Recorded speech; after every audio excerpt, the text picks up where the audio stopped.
Hello, good morning, good evening, and good afternoon, and wherever you are in this wide, wonderful, beautiful world that we live in, you are very welcome to the Global Sales Leader Podcast. My name's Jason Cooper. I'm the sales relationship coach. What does that mean? Sales relationship. I think it's all about building up those long-term relationships with your clients and with your people, because it is about people. It's all about people's skills. It's all about how effective we are at communicating to others, but inadvertently how well we listen, but also listening with the eyes, because unless you're on the phone, you only listen. But it's very important when you're in front of people is to really understand what's going on with that body language. That is probably 55%. Joe Navario varies it from person to person. He's the number one, as you probably, my very special guest, my awesome guest that is on the other side of the globe. If I dig a tunnel through from Dublin to Sydney, Australia, I'll get through to there. Tony, you're really welcome. Hey, Jason, thank you so much for inviting me onto the show. I'm really excited about having the conversation. We struggled a little bit beforehand with technology. Through me, my failings, I think, and we actually got there. We're working on some awesome technology here in the background, and it should be absolutely awesome. So, a little bit of a synopsis about you, Tony. I'm sure you've heard this a billion times. International keynote speaker, best-selling author, professional selling educator, love that, award-winning blogger, and the most read LinkedIn author globally on the topic of B2B sales leadership. And we are talking about sales leadership. We are talking about global sales leadership here. And Tony, rather than me giving more synopsis about you, why don't you give you synopsis about you, so you can just give what are the anchor points along the way that really got you invigorated, being in sales, but then being an entrepreneur on top of that, and running your own ship. Well, Jason, I'll keep it brief, but I started in professional selling at age 25 after I'd gone to America to start my own company. And the biggest thing I learned when I was in the States is that if you can't personally sell as a business leader or entrepreneur, you are nowhere in business, right? Since selling is a skill that is needed almost in every profession or endeavor in the world. So when I came back to Sydney, we'd sold our company in Australia and I couldn't compete for 12 years in that industry because we were getting royalties. So I thought, you know what? I'm going to go and learn how to sell. So I started in the radio paging industry with telco. I then moved into IT hardware, then eventually into software. And I became very successful as a seller. I set records that have never been broken in both companies and industries. And I kept getting lured into sales management. And what I found was, as a sales manager, you got paid at the average of a much bigger group. And the reward for success was just enormous amounts of increased workload and stress. So I tended to go back into an individual contributor role in an industry that paid a lot more money. That was how I ended up in the software industry. But eventually, I became the CEO running all of Asia Pacific for North American multinationals, including OpenText. And 10 years ago, I left the corporate world and went out on my own doing consulting. I've published 3 books. And today I work with some of the biggest brands in the world globally, companies like Adobe, Salesforce, SAP, DocuSign, some very large telcos, professional services firms. And I especially enjoy working with sales leaders. I think the sales management, sales leadership role is without doubt the most stressful and most critical role in terms of execution for a company. And I remember as a sales leader, I would feel often at the end of a quarter that I'd aged a whole year of my life. And Jason, I agree with your opening comments that, relationships are incredibly important, both with our customers and we need an emotional connection with our own staff.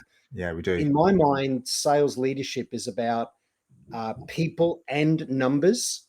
Like we need to be really strong on both of those things. It's about coaching and accountability. And it's about strategy and execution. And you can be successful as a sales leader with different types of a personality. I've seen sales leaders do well that are more analytical sort of personalities, and Mm, others more expressive driver personalities. But it's such an important role in any organization. I totally concur. I'm in the midst of running a global management one at the moment with one of the largest ones in the world. So I know where you're at, and I coach people exactly the same situations, and they're all stressed.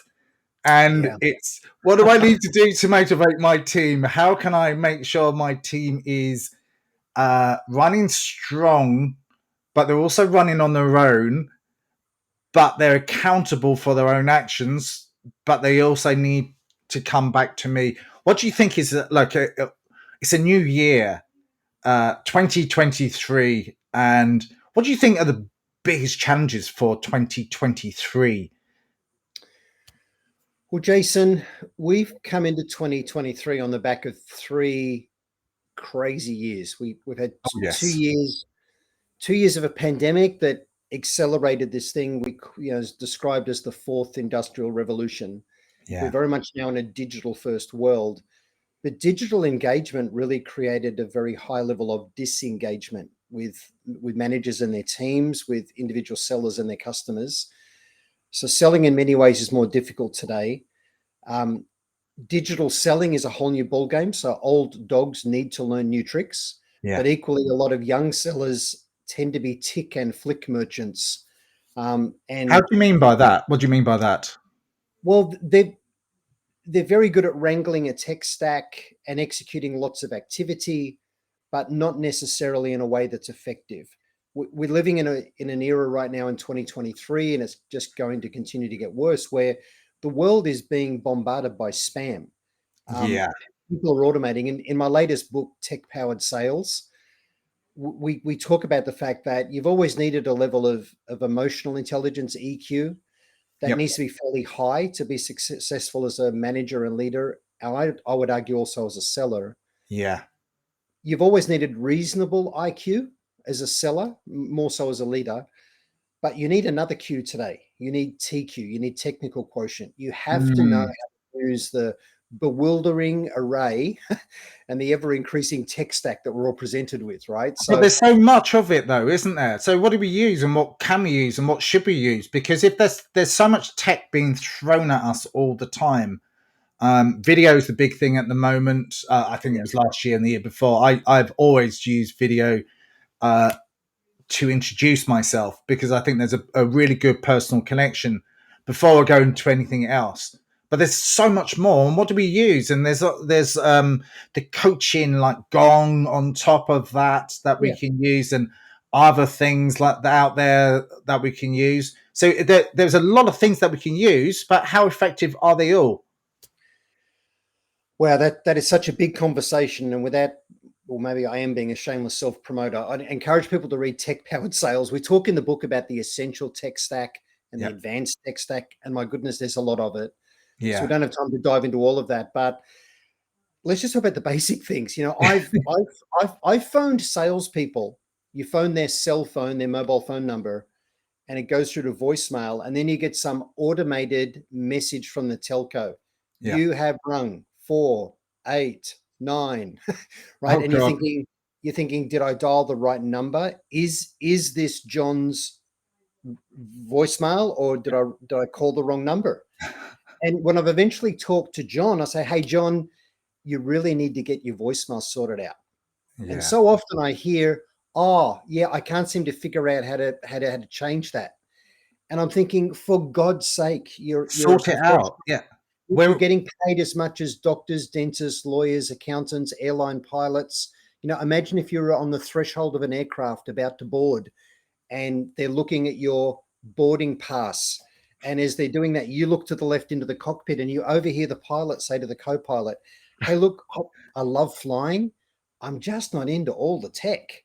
Now, you would think I am getting get me off, off that plane, right? please get me I off. am, I am getting off.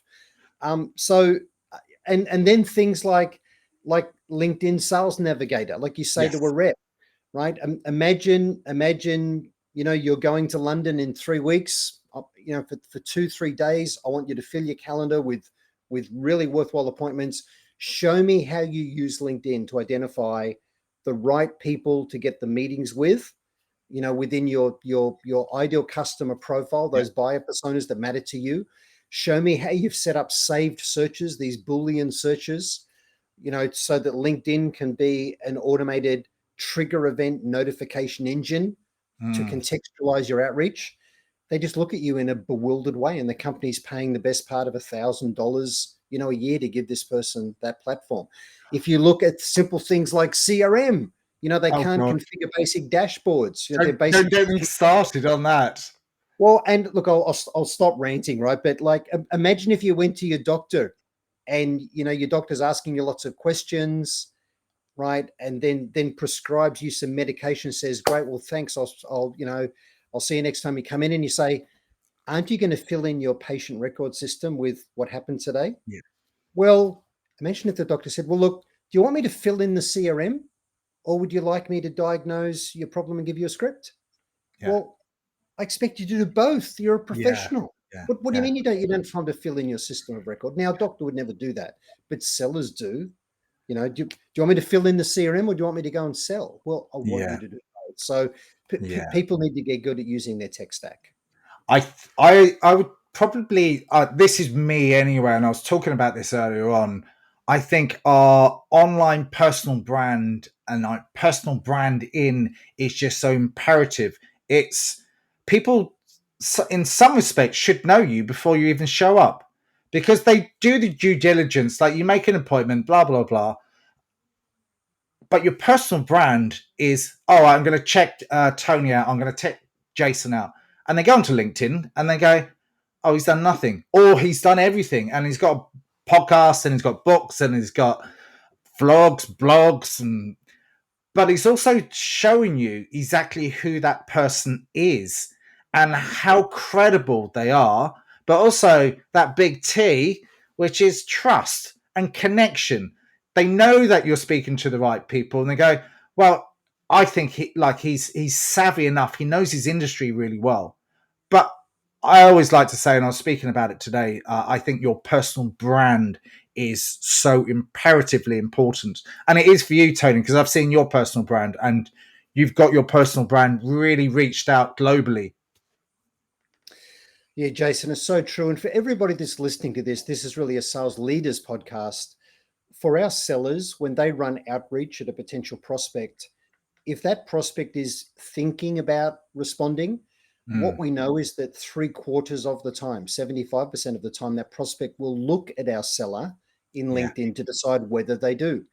And Jason, what you're saying is true. Do they see someone that's worth engaging with a level of insight and credibility in a reasonable network, or do they see some low-level sales spammer and they just go, no thanks? So that's certainly one of the things that we need our people to do. But look, this is obviously a sales leaders It is. show, and I guess maybe it'd be good to talk about where the points of stress are for a sales leader and what we can potentially do about it. What do you think?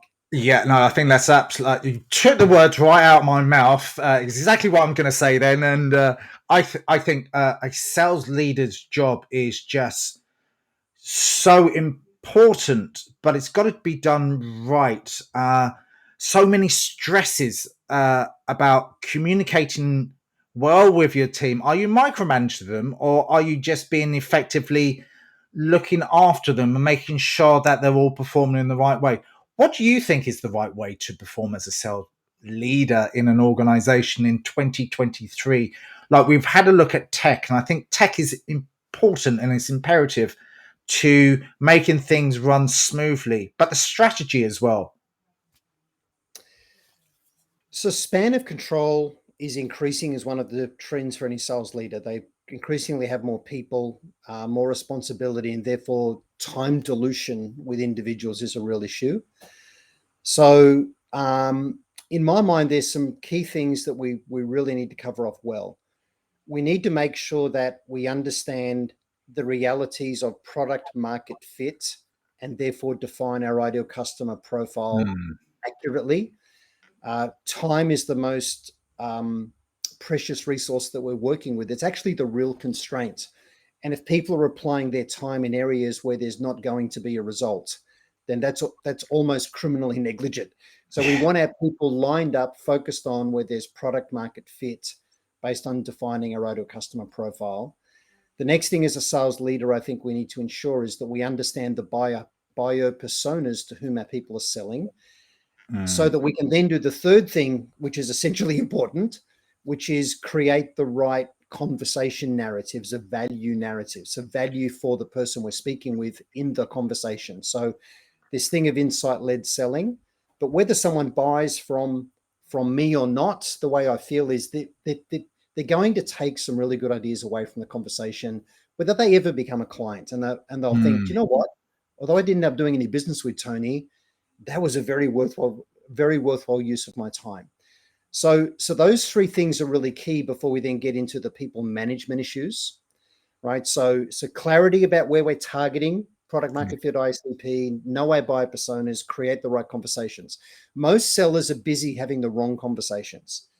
They talk about themselves and what they do, and then start asking questions. And what they haven't done in any of that yet is put a point of view on the table about how that person could drive improved results in their role. Yeah. So that's a big part of what I do with teams all around the world. So I don't really want to pause there and talk about that, and we jump on to the next thing. No, absolutely fine. So are you talking about value, or are you talking about relationship building? Are you talking about, in which context would you perceive to be the best point of call there? Well, Jason, what I'm going to say is very controversial and Good. maybe a little bit of friction with your view, right? So there's a big paradox when it comes to relationships in the world of selling. And the paradox is this: it's impossible for any of our salespeople to be successful unless they can build a relationship of trust with somebody. Yep. And Jason, you mentioned trust, right? That's another topic, right? But without a relationship of trust, no one's going to buy anything. Here's the paradox, though. For the people that we want to get to, those whom do not yet know us, there is not one of those. There's not one person on the face of the planet in that category don't know us yet. Not one of them that's worth getting to, that's lonely and bored and looking for another friend in business from the land of sales. Like, not one. They are busy and stressed, and they want their time back. Yep. So any seller who opens today with, I'm being facetious, but with this disingenuous friending strategy, hey Mary, did you have a good weekend? You know, did you get to watch Celtic? You know, did you get to play any golf? You know, how was the weather for you? The person's thinking, I don't know you. I'm not looking for a friend. So we need to get to the point. So we need to show relevance and context. We need to show relevance and context. And then we need to make it clear in their mind about why they would invest any time in an initial conversation with someone that they don't know yet. So I know, I know that's really harsh, but I totally concur with you there, because you don't want to go, I'm your best mate straight away, because that's just, they don't know you. It's like walking down the street and tapping someone on the shoulder and going, hey, how you doing? Do you want to buy something? And then putting your arm around them, going walking down the street with them. Do you want a pint? And going, but that doesn't work in reality. But I do agree with you there. And I think you have to gain the respect, the trust, but also the value of the other person. They've really got to, you've really got to be empathetic and sitting in their shoes before you start any sort of longevity relationship building and B2B and everything else. You've got to get through the door first. And I think that always goes back with many years ago, me knocking on the square mile of London and going to the financial institutions first and getting through to the receptionist and then trying to speak to someone else and then speak to someone else. And it is those layers upon layers upon layers and connection. It's so true, Jason. I agree 100%. The term value, however, is a bewildering cliche in the mind of many people when they hear it. So value is defined by the customer, not by us. So when we talk about, I want to provide value, we need to not ever even use that phrase, right? So That's where our buyer personas are so key. If we, for example, are selling to the chief marketing officer, us asking them what keeps you awake at night, what are the biggest problems you're facing, they're thinking, hang on, you're meant to be somebody who engages with CMOs Yeah. all of the time, my peers.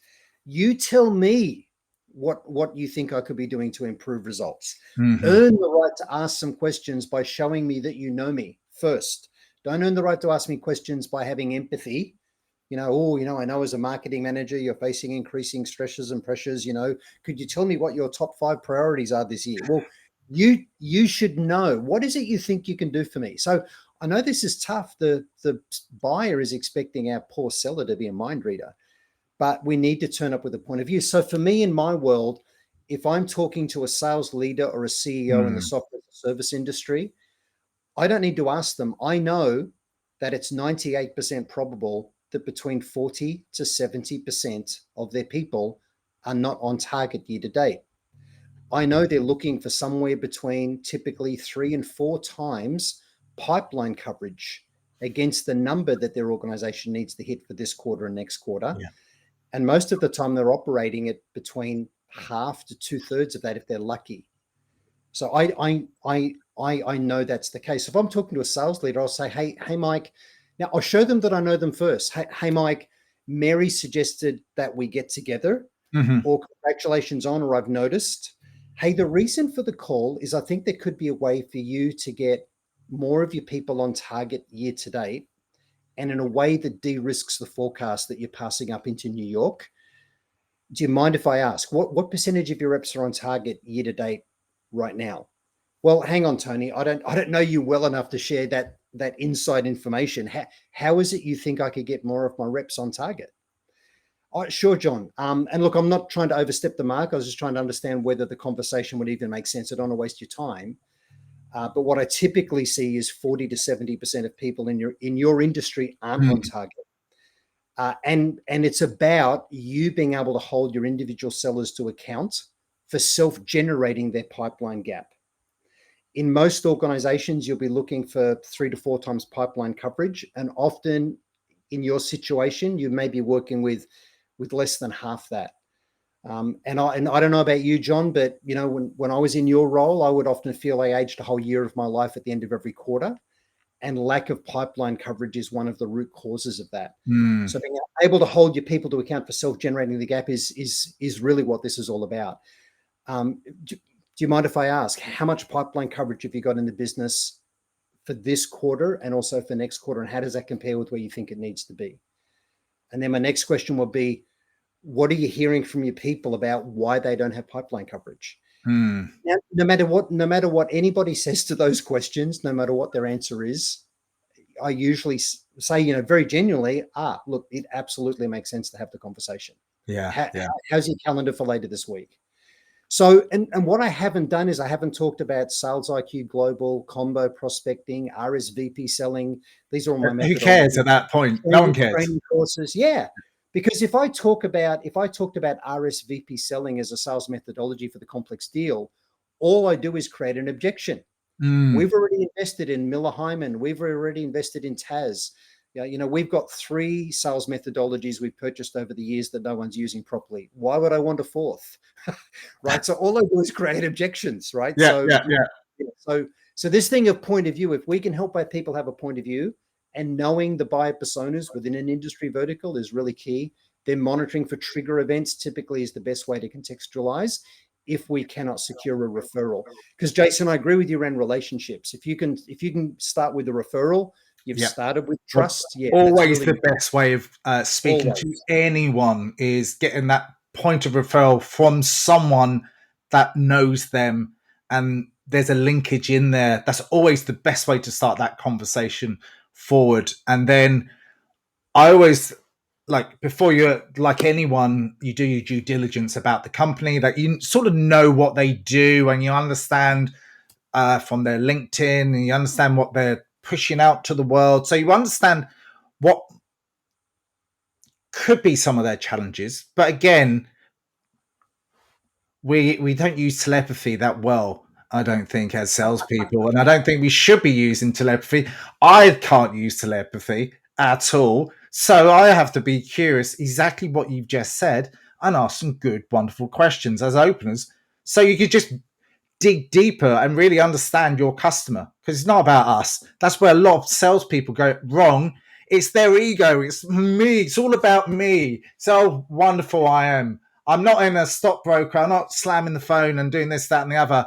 I'm not doing that. It's not about us, and it's getting out of our own head and getting to someone else's head, because push our egos out the way. And regardless how long experience that we have or not, some people that are younger, some people that are uh, uh, have different mindsets. It doesn't really matter as long as they can still be as curious. I've seen accountants being phenomenal salespeople because they haven't got that ego. They're just, or the tech people, really good technology people, because they're really curious, because they want to know, and they're really good at unplugging stuff and putting it back together. I found those sort of salespeople and leaders also phenomenal in what they do, because they're just, how they think is slightly differently to the typical stereotypical salesperson. I'm sure you've seen them all. Jason, I really love those comments. It's so true. There's so much wisdom for those listening to this and what Jason just said. Curiosity is one of the key things you want to be looking for in the salespeople that you hire. So you want people that have a personality where they're a driver. These amiable, maybe less so analytic being a problem, but amiable people pleasers find it very difficult to be successful in generating new logo client wins. And we want people that are intrinsically curious, but people that show the right intent. Now, that was my first big epiphany in sales, Jason, was I had this realization. It's not about me. It's not about me and what I sell and me making my number and me succeeding amidst all the pressure I'm under. It's actually not about that. It's about making a positive difference in the lives of my customers. Yeah. Right? I'm looking for people that need my help, right? Where I can help them improve results, enhance their career, where they can get promoted, where they have less stress, they get home to their families earlier. The people that work for them are more successful. I want to have the intent of making that difference in people's lives. And I'm a huge fan of Zig Ziglar, who passed away in 2012. Me too. I've interviewed Tom Ziglar several times. I love Tom. Yeah, Tom's excellent. Yeah. No, and Ziggy was just an amazing man. And I remember seeing him speak live once at a conference, and the comment he made really stuck with me. You can have anything that you want in your life if you can help enough people get what they want. Yeah, it's got that quote as well. Yeah. I have two little books of Zig's underneath here, and Zig is a legend, and all of his quotes. But I saw one of his. I'm probably jumping off a little bit here, but I watched one of his videos, and it was about 30-something odd years ago, and the stuff he was talking about then is so strong today, and it's still, wow, he could still move people because by the way he speaks, and it's just so honest, and it's just so real, and it's just like, well, that everyone should be doing this, and it hasn't changed, and I don't think it's aged at all by how he actually projects the world. Tony, question that I want to ask you: if you were interviewing you, what sort of question would you ask yourself? So if I was trying to sell to me? No, not sell to you, but Tony, if you were interviewing you holistically, what sort of question would you ask yourself?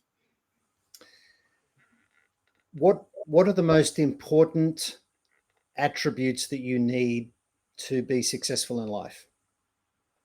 Okay, so what are the most important attributes to be successful in life? What would that be then, Tony? Integrity, personal values, and resilience. I would say are probably the top three, especially for anybody that wants to go into the world of selling. For whatever bizarre reason, selling attracts people like moths to the flame. that are often ill-equipped for it. It's just incredible. The world of selling is brutal. Those on the outside think it's this Sir Lunch-a-lot kind of persona, where you swan around having coffee and meals with people, making friends. But the truth is, it's an incredible amount of hard work. It's an incredibly complex code to try and crack, especially in a world where selling is becoming increasingly difficult. My co-author in Tech-Powered Sales is an American gentleman called Justin Michael. He's truly genius. But in the book, we make 20 predictions for the 2020s. But one of the predictions I drove amongst those 20 was that 30% of business-to-business salespeople will no longer exist. Their jobs will no longer be here. Sorry, they will still exist. But their roles will no longer exist by the end of this decade. There's a real polarization of value in the world of selling. There's more money being spent on inside sales and the tech stack that enables them and the tools. And there's going to be fewer people in the field that can still earn big money and create real value, but they need to step up. They need to lift their game. They need to become far more consultative. Yeah. So, and they need these incredible skills. They need to have the traits of an evangelist to really spark interest. They need the passion of a lover to really pursue someone they're sure they can help. They need to be an engineer of value in actually building the business case. They need to be a consummate politician in navigating all of the competing human agendas inside an organization. They need to be a counselor and a therapist and a psychologist. There's so many skills they need, but there'll be fewer of those field salespeople. And increasingly, the manager themselves will be the ones out there closing the big deals with a lot more of an inside machine that's trying to create opportunity pipeline. Yeah, there's an organization I work with, just 3-4 people doing the same deal at the same time. They're all working with different facets of the deal to make it go through. One person's working with the IT person, another person's working with the marketing director, and someone else is working with the people that are testing the product on the surface, and so many cogs of the wheel to make sure it comes to fruition. And hopefully we get up to being that, as Mike Bosworth says, a trusted advisor, another legend in the field of consultative selling. And I've spoken to him several times. Look, I could talk to you all day. I think it's wonderful, and I'd love to have you back on again. Tony, I'm always about giving golden nuggets forward, because could you give my viewers, my listeners, one piece of golden nugget that they can take away and apply straight away, along with all the other golden nuggets that you've given as well, because I love what you've said already, just so we can finish up on a really good high? Let me just give you one practical tip as a sales leader that you can apply in your business to make a difference now. Any rep who's got a deal in the forecast, ask the rep, with this deal, how will your coach, sponsor, champion inside their organization finish these 2 sentences when they get pushback, when they take this up the line for approval and they hear something like, look, Mary, I can see this makes sense. I'm comfortable with the vendor, but we've got 17 other initiatives we're being asked to approve, and we just can't do everything right now. So why this over everything else? Your rep needs to be able to finish these 2 sentences knowing that the customer champion is going to finish these 2 sentences the same way. Hey, look, I know we've got a lot on. This is essential because this pays for itself by. If your rep can't finish those 2 sentences, because if they're going, oh, it's essential because it gives us a better dashboard or another widget or it automates a process, that's not a compelling business reason to do anything. Yeah. Right. So they need to be able to say something like, this is how we gain 20% additional market share. And this is going to pay for itself, not just with more revenue, but with higher levels of profitability, with less effort to acquire the customers. If you're only going to approve one thing this month, it needs to be this. So depending on what it is that you're selling. So If you can help your reps develop some commercial acumen, lead with the value of change rather than, hey, we're a better widget, we're a better solution. Because what we all know is that the pain of change has to be far less than the pain of staying in current state. Yeah. So they have to be able to articulate the real commercial value of change. That'll help improve win rates and flush out bad news early, so we can try and do something about it instead of the soul destroying number of deals that all just slip at the end of the month or the quarter mysteriously. Yeah. On those wish lists rather than the actual, they should actually be there in real. Tony's been awesome. I love this conversation. And you have 3 little books in the ticker, but the audio listeners would see. Tony, why don't you talk about your books rather than me just talking about your books? And then how can people find out more about you? Well, my most recent book is Tech Powered Sales. It's the follow-on to Combo Prospecting, my book before that. They're both published by HarperCollins Leadership out of New York and the American Management Association.